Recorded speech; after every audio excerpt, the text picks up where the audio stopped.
कुपोषण राजस्थान ही नहीं पूरे देश के लिए गंभीर विषय है और इसकी रोकथाम के लिए सरकारों द्वारा कई योजनाएं शुरू की गई हैं और उनको धरातल पर भी उतारा गया है।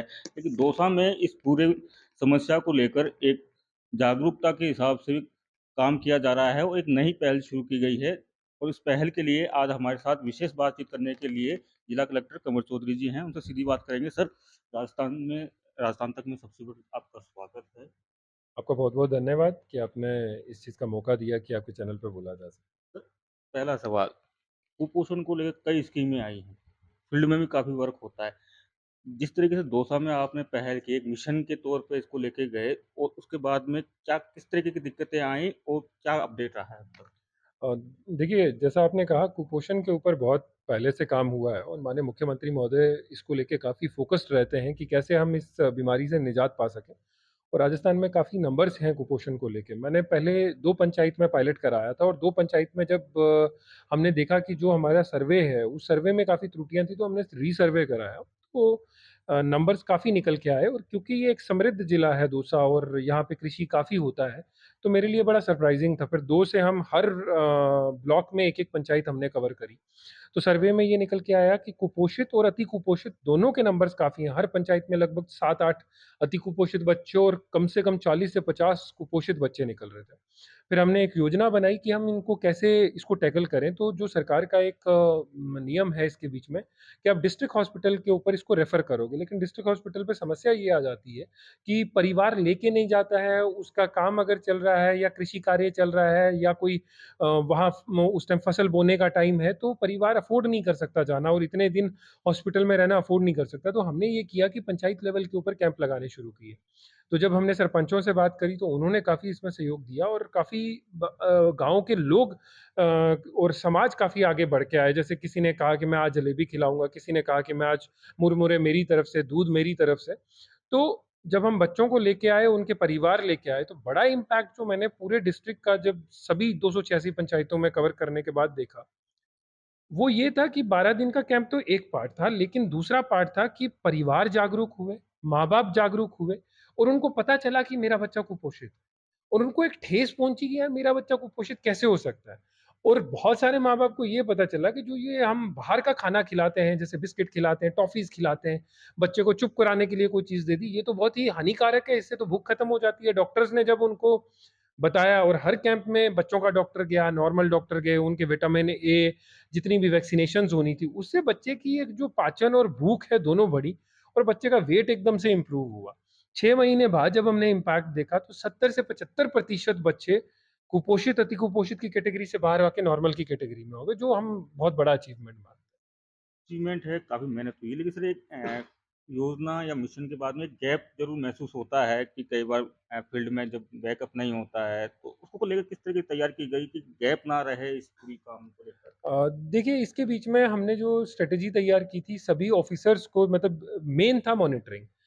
प्रोजेक्ट तो पहले से था, नया हम कुछ कर नहीं रहे थे, मेन था मॉनिटरिंग तो एसडीएम्स की अध्यक्षता के बीच में हर कैंप में मैं कह सकता हूँ 90% कैंप्स एसडीएम्स ने, बीडीओज़ ने, तहसीलदार ने खुद विज़िट किए हैं। मैंने बहुत सारे कैंप विज़िट किए हैं, डिस्ट्रिक्ट टीम ने बहुत सारे कैंप विज़िट किए हैं, तो उसके चलते मॉनिटरिंग बहुत स्ट्रॉन्ग थी, अच्छी थी। कैंप के बाद क्या, तो हमने एक मोबाइल एप्लीकेशन डिवाइस कराई है, जिस मोबाइल एप्लीकेशन के तहत उस बच्चे का जो भी पैरामीटर्स हैं वो उसके बीच में आ जाएँगे और 3 महीने बाद उसका क्या आज की डेट में स्टेटस है, बच्चे का डेटा हमारे पास है।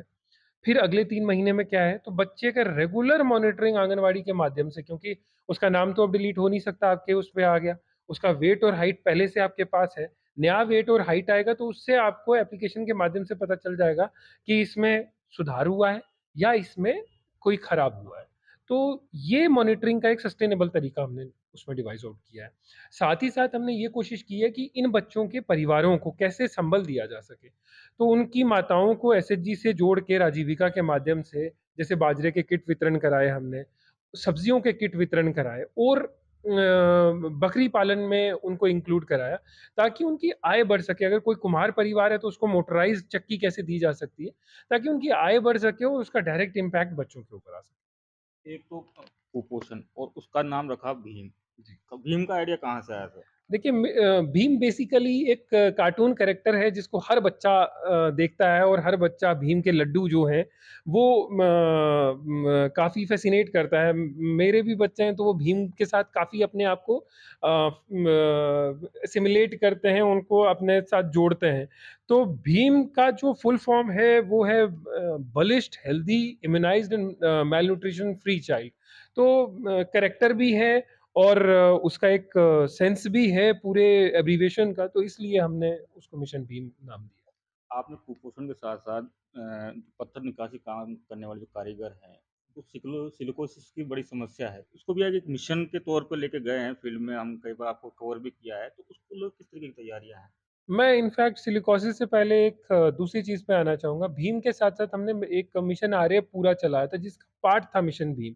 आर्य के बीच में हमने महिलाओं के स्वास्थ्य के ऊपर भी बड़ा काम किया और लगभग आपको खुशी होगी ये जान के कि हमने साढ़े 4 लाख महिलाओं का एनीमिया टेस्ट कराया और उनका ये खून की जानकारी करी कि कितनी महिलाएँ इनमें से एनीमिक हैं। उसके बाद जो अति एनीमिक की कैटेगरी में HB7 के नीचे की कैटेगरी में जो लोग थे, उनको फिर हमने नियरेस्ट पीएचसी, सीएचसी पे रेफ़र किया, आयरन सुक्रोज़ लगाया और वो सारी की सारी महिलाएँ अब नॉर्मल कैटेगरी में आ चुकी हैं, जो एक बड़ी अच्छी बात है हमारे लिए। उसके अलावा भी हमने महिलाओं के स्किल के ऊपर उनको कैसे आय प्रदान की जा सके, उनके ट्रेनिंग कैसी कराई जा सके, स्पोकन इंग्लिश और पर्सनैलिटी डेवलपमेंट के ऊपर गाँव की लड़कियों को कैसे ट्रेन किया जा सके, वो सारा फ़ोकस करके हमने ये मिशन चलाया था। इस मिशन से हट के अगर सिलिकोसिस की बात करें तो मेरे डिस्ट्रिक्ट का दूसरा मेजर प्रॉब्लम है सिलिकोसिस और सिकंदरा, मानपुर, वापी इन सब एरिया में पत्थर की क्रशिंग का काम होता है या पत्थर की निकाशी का काम होता है। उसको कार्विंग करते हैं। कार्विंग के बीच में बहुत ज़्यादा डस्ट उड़ती है और सिलिका डस्ट जब लंग्स में आती है तो सिलिकोसिस की बीमारी का बहुत ज़्यादा ये है। अब इस सिलिकोसिस बीमारी में प्रशासन ने क्यों इसको एक्टिवली टेकअप किया क्योंकि जनसुनवाई के बीच में बहुत सारे लोग ऐसे आते थे और माननीय मुख्यमंत्री महोदय ने 2-3 वीसीज़ के बीच में इसको बहुत सीरियसली टेकअप किया। सीएस मैडम ने इसको बहुत सीरियसली टेकअप किया। तो ये निकल के आया इन जनसुनवाइयों के बीच में कि 35 से 45 साल के व्यक्ति की मृत्यु हो रही है। हम उसको कॉम्पेंसेट कर रहे हैं, सरकार उसको कॉम्पेंसेशन दे रही है, पेंशन दे रही है। लेकिन उस व्यक्ति की मृत्यु क्यों हो रही है? मुख्य सचिव मैडम का ये कहना था कि भई इसकी प्रिवेंशन के ऊपर प्रभारी सेक्रेटरी का भी ये कहना था कि इसकी प्रिवेंशन के ऊपर आप लोग क्यों ज़ोर नहीं दे रहे हैं। तो हमने इस पे काफ़ी गहनता से स्टडी करी कि भई गैप्स कहाँ पे हैं, समस्या क्या है? हर आदमी अपनी जान बचाना चाहता है, फिर ये बीमारी क्यों हो रही है? लोगों को अब पता भी चल गया बीमारी के बारे में, बहुत सारे लोगों ने इसमें काम करना बंद कर दिया, बाहर की लेबर आ रही है, तो इसमें समस्या क्या आ रही है? तो ये सारी समस्याएँ जब जानकारी करी तो इसके बीच में कई सारी चीज़ें हैं, जैसे छोटे उद्योग हैं। अब छोटे उद्योग को बंद करना भी कोई सॉल्यूशन नहीं है। उसके पास में छोटे उद्योग के पास में इक्विपमेंट कौन-सा लगा हुआ है, लेबर कितनी जागरूक है, लेबर मास्क और ये कर रही है कि नहीं कर रही है, कौन से एक्ट के तहत वो रजिस्टर्ड है, वो रजिस्टर्ड भी है कि नहीं है, उसको पता भी है कि उसे रजिस्ट्रेशन लेनी है कि जस्ट उसने कारोबार शुरू कर लिया।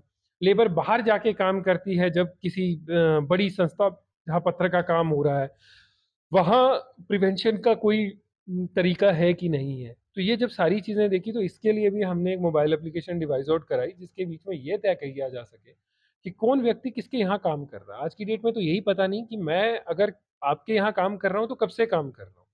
तो मुझे अगर कोई कंपनसेशन दें है तो वो है भी है कि नहीं है। आप अगर मेरे एम्प्लॉयर हैं तो अगर आप ईएसआई का इंश्योरेंस ले लेते हैं, तो आपको अगर मैं 15,000 की तनख्वाह लेता हूँ, तो आपको 4% उसका ये अनुदान ये इसमें किस्त देनी है। 4% का मतलब है 15,000 की मेरी तनख्वाह है, 600-700 रुपए आपके बनेंगे, जिसमें से 2 100 रुपए मुझे देने हैं, 4 100 रुपए आपको देने हैं, जो कोई बहुत बड़ी अमाउंट नहीं है। लेकिन अगर ऐसा आप करते हैं तो उसको 70% का अगर सिलिकोसिस डिटेक्ट हो जाती है तो पेंशन मिलेगा। जितनी उसकी मंथली सैलरी थी जो 10-11 हज़ार रुपए के आस-पास बनती है। उसके बच्चों को अनुदान मिलेगा, सारी चीज़ें मिलेंगी, लेकिन ये कई सारी चीज़ें लोगों को पता ही नहीं है। तो इस मोबाइल एप्लीकेशन से हमने ये कोशिश करी है और मैंने ऑर्डर्स भी निकाले हैं कि सबको इसके बीच में रजिस्टर करना है कि जो अनरजिस्टर्ड फर्म्स हैं, जो किसी कारण से रजिस्टर नहीं हो सकती, कानूनी अगर कोई उसके बीच में कमी है जिसकी वजह से वो रजिस्टर नहीं हो सकती, तो इस ऐप के माध्यम से हमें ये पता चले कितने तो हमारे यहाँ पे संस्थान हैं जो ये ऐसा काम कर रहे हैं। कितनी उसमें लेबर या एम्प्लॉयी उसके बीच में काम कर रहे हैं। उनका कोई सेफ्टी नेटवर्क है कि नहीं है। फिर हमने कैंप लगाए, मेडिकल कैंप इनका हेल्थ चेकअप कराने के लिए। इनकी जितनी भी पुरानी पेंडेंसी थी सिलिकोसिस सर्टिफ़िकेट की वो चेक कराई। लेबर की बहुत समस्या आती थी बीओसी लेबर डिपार्टमेंट से कि बीओसीडब्ल्यू जो रजिस्ट्रेशन है या उसका वेरिफिकेशन है वो नहीं हो पाता था। तो मौके के ऊपर हमने उसका वेरिफिकेशन और रजिस्ट्रेशन और बाकी चीज़ें कराई। तो इससे लोगों की तरफ से हमें बहुत सपोर्ट मिला और एक बार लोगों की सपोर्ट मिलने लगी तो फिर जागरूकता भी आने लगी और काफ़ी हद तक लोगों ने अब बचाव काम में शुरू कर लिया। अभी हम इसमें जस्ट हमने भी शुरुआत की है लास्ट 2-3 महीने में।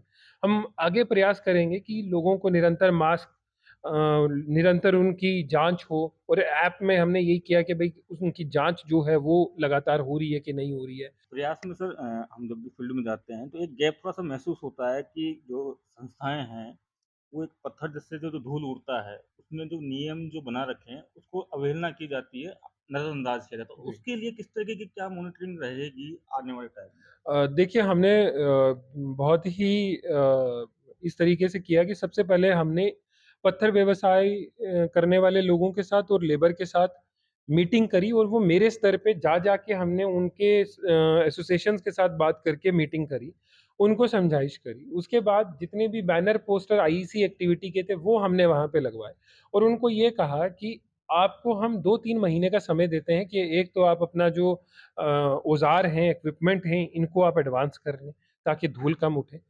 पानी की जो ड्रिप हैं, वो साथ में चले और फॉगिंग सिस्टम आप लगा दें, जिससे धूल का जो है, वो सप्रेशन हो जाए। आपका माल इससे खराब होता है, तो आप और टेक्नोलॉजी का इस्तेमाल करें, जिससे ये चीज़ हो। और अगर आप ये सब नहीं करेंगे, तो 3 या 4 महीने के बाद हम इसके बीच में रेगुलेटरी जितनी भी कार्रवाई है, वो करना शुरू करेंगे और मैं आपको बताऊँ कि कई जगह पे हमने लास्ट 1 महीने में फैक्ट्रीज़ एंड बॉयलर्स डिपार्टमेंट के माध्यम से नोटिसेज़ दिलाए हैं, जहाँ-जहाँ पे हमें अवहेलना मिली है। हम अभी समझाइश वाले मोड में हैं कि समझाइश करके बोथ लेबर को और एम्प्लॉयर को समझा सकें कि आप ये दोनों के लिए हानिकारक है। हम आपका धंधा बंद नहीं कराना चाहते हैं, आपका बिज़नेस बंद नहीं कराना चाहते हैं, आपका बिज़नेस का इम्पैक्ट सिर्फ़ देश में नहीं पूरी दुनिया में है, लेकिन उस बिज़नेस को आप इस तरीके से करें कि इंसानी जान जो है वो जोखिम में नहीं पड़े। तो प्रयास अभी ये है कि उनको समझाइश से किया जा सके, अगर नहीं होगा तो फिर हम सख्ती करेंगे। एक और चीज़ पूछेंगे कि दौसा जिला डार्क ज़ोन में आता है पानी को लेकर। जी। जब आप आए थे तो फावड़ा लेकर जल संरक्षण को लेकर निकल गए थे, बावड़ियाँ खोदी, कई ऐसे सोर्सेज़ थे जहाँ साफ-सफाई की पूरी टीम के साथ में। जी। कैसे दिमाग में आया कि ये भी ज़रूरी है साथ में? देखिए मैं आपसे शेयर करना चाहूँगा कि मैं पहली पोस्टिंग्स में भी जहाँ रहा हूँ तो वाटर कंज़र्वेशन मेरे बड़े दिल के करीब रहा और मुझे लगता है कि राजस्थान में काफ़ी इस चीज़ की ज़रूरत है और उदयपुर में हम लोगों ने काफ़ी इसमें अच्छा काम किया था। तो वही आइडियाज़ मेरे दिमाग में थे और यहाँ पे जब मैं आया तो स्टार्टिंग में पानी के लिए बहुत ज़्यादा इश्यूज़ होते थे कि भई पानी नहीं है, टैंकर नहीं आ रहा है। तो मैंने ये शुरू किया कि लोगों के साथ, सरपंचों के साथ ये बात करना शुरू करी कि आप क्या प्रयास कर रहे हैं? तब तक मुझे ये आइडिया नहीं था कि दौसा में बारिश कितनी होती है और बरसात में मैंने देखा कि दौसा में पर्याप्त मात्रा में बारिश होती है, अगर उसका पानी हम संजोएँ, तो किसी को शिकायत करने का कोई अधिकार नहीं है कि मेरे पास पानी नहीं है। अगर आप घर के अंदर साफ टंकियाँ या टाँके बनाएँगे तो छत का पानी इतना हो जाएगा और अगर आप काली शीट लगा लेंगे तो उसका पानी इतना हो जाएगा कि मैं आपको गारंटी से कह सकता हूँ कि आप नहीं, आपके 4 परिवार और उस पानी को पी सकते हैं, इतनी बारिश होती है। लेकिन बारिश ग्राउंड वाटर में तब्दील होती है कि नहीं होती, ये बड़ा सवाल है। यहाँ का सॉइल स्ट्रैटा ऐसा है कि वो बारिश ग्राउंड वाटर में डायरेक्टली पेनिट्रेट नहीं कर पा रही। दू कारण 700, 600, 400 फीट पे बोरिंग है। उतना पानी बारिश का परकोलेट करके नीचे नहीं जा पाता, जो ग्राउंड वाटर में डायरेक्टली रेप्लिकेट नहीं हो सकता। तो अब इसको सरफेस के ऊपर हम कैसे इसको संजोएँ, कंज़र्व करें, तो उसके लिए हमने जितनी भी बावड़ियाँ डिस्ट्रिक्ट की थी, जो बड़ी-बड़ी बावड़ियाँ थी और उन बावड़ियों में एक अच्छी चीज़ ये निकली, भांडारेज की बावड़ी पे हमने रेस्टोरेशन का काम किया, तो अब पुरातत्व विभाग ने उसको रेस्टोरेशन के लिए टेक अप कर लिया। और अलूदा की बावड़ी थी, तो उसके बीच में हमने रेस्टोरेशन का काम किया, तो अब उसकी भी रेस्टोरेशन की बात चल रही है। तो एक जिले के एक प्रयास के साथ राज्य सरकार ने भी अपने प्रयास जोड़ने चालू कर दिए, जिससे एक काफ़ी अच्छा रिज़ल्ट मिला। जब मैंने इसका इम्पैक्ट स्टडी कराया, बात करी, तो सबसे पहले हमने स्कूलों के जितने वाटर कंज़र्वेशन के ये थे स्ट्रक्चर, उनको चेक कराया, कई स्कूलों में नहीं थे, कई में लगे थे तो खराब थे, उनको सबको ठीक कराया। तो स्कूलों के बोरिंग सब चल पड़े, स्कूलों के पानी की प्रॉब्लम खत्म हो गई। सभी की तो नहीं बट मोर और लेस बहुत सारे स्कूलों की खत्म हो गई।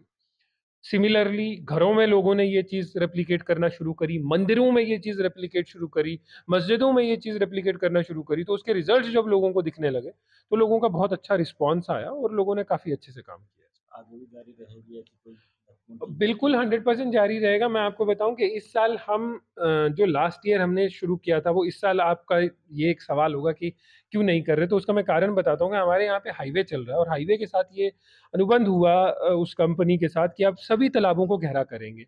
उसके चलते आपको मिट्टी मिलेगी और तालाब जो हैं वो गहरे होंगे और उनका सौंदर्यीकरण होगा। तो ऐसे 30-32 तालाब हमने जो बड़े डिस्ट्रिक्ट के तालाब हैं, वो सारे आइडेंटिफ़ाई किए हैं। तो मेजर गहरा करने का काम अब हमने उसको दे रखा है। तो वहाँ पे जो बचेंगे फिर उनको हम लोग जनता के सहयोग से ये काम आगे बढ़ाएँगे। जी, बिल्कुल, धन्यवाद बातचीत करने के लिए सर। बहुत-बहुत धन्यवाद।